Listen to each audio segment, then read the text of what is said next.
Hola parceros y parceras, ¿qué más? Les quiero dar la bienvenida a este podcast, La Voz de los Territorios, un espacio donde reflexionamos sobre nuestras decisiones éticas y cotidianas desde el corazón de Antioquia.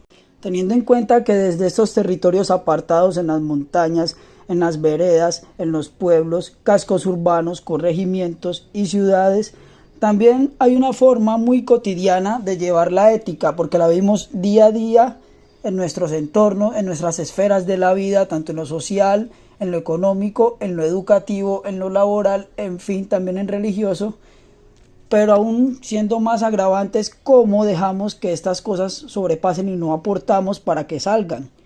He decidido realizar una serie de preguntas con bases de la inteligencia artificial, llevándolas hasta un punto más profundo y reflexivo sobre lo que sucede en nuestro entorno, más específico en mi entorno acá.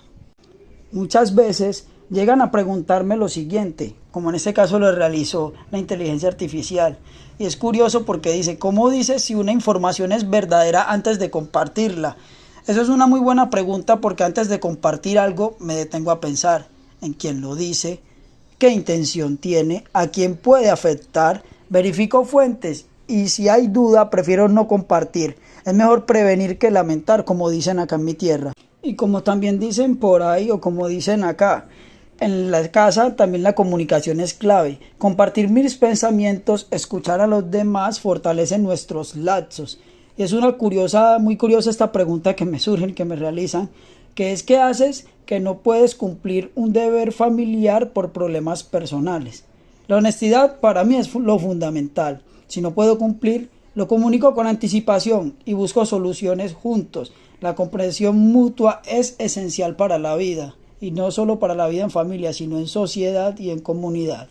Basándonos más en ese entorno social que se vive acá en Antioquia, en nuestras comunidades, enfrentar la injusticia requiere de valentía. ¿Cómo puedes inspirar a otros a denunciar lo injusto y sin miedo? Siendo ejemplo, alzar la voz con respeto y firmeza puede motivar a otros a hacer lo mismo. La unión hace la fuerza. Eso es un principio muy importante de las construcciones sociales, también de nuestros entornos. Andando un poco más en lo que es en el territorio del Bajo Cauca antioqueño y del norte y nordeste de Antioquia, llegan una serie de preguntas que son muy importantes y es ¿qué responsabilidad ética tienen los ciudadanos frente a la minería ilegal que afectan el territorio? Para mí es un dilema complejo, aunque muchas familias dependen de la minería para sobrevivir, también sabemos que la minería ilegal destruye los ríos, envenena el agua con el mercurio y favorece a estructuras criminales armadas. Y la responsabilidad ética es buscar otra forma de sustento, presionar por una minería legal, responsable y comunitaria, y denunciar sin miedo cuando se violan los derechos del territorio. Es una de las series de preguntas muy interesantes, muy frecuentes que se viven acá, pero hay otra muy latente, que es cómo actuar éticamente frente a la corrupción local en los programas sociales y de infraestructura. Desde Anoria hasta Caucasia, muchas veces los recursos no llegan donde deben, obviamente se suelen extraviar por parte de la corrupción, etc. La ética no es solo del político, sino también es del ciudadano que decide callar, que exige transparencia, participa en veedurías y no se presta para favores políticos. Hablar, organizarse y vigilar es el uso de los recursos públicos, es un deber moral colectivo que nos influye y nos beneficia como también nos damnifica a todos. La otra pregunta también suele ser compleja y de mucha carga porque se ha vivido en Colombia durante muchas décadas y es qué hacer cuando se presencian violaciones de derechos humanos por parte de actores armados. Muchas veces el miedo es real, pero también lo es la dignidad.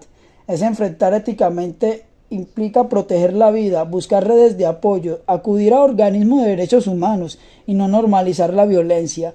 La ética aquí no es solo individual, es de comunidad, también es de cuidarnos entre nosotros sin caer en ninguna indiferencia. Y siendo nomás, llegamos a una última pregunta que quisiera que no solo se queden con mi respuesta, sino que ustedes se introspeccionen, y es ¿cómo responder éticamente frente al reclutamiento de jóvenes por grupos ilegales? A ver, muchas veces las faltas de oportunidades no justifican la entrega. Debemos siempre tener en cuenta que la ética está en no abandonar a quien más lo necesita. No siendo más, esta fue una pequeña entrega de lo que es La Voz de los Territorios, tu podcast que te habla desde Anoria, Antioquia.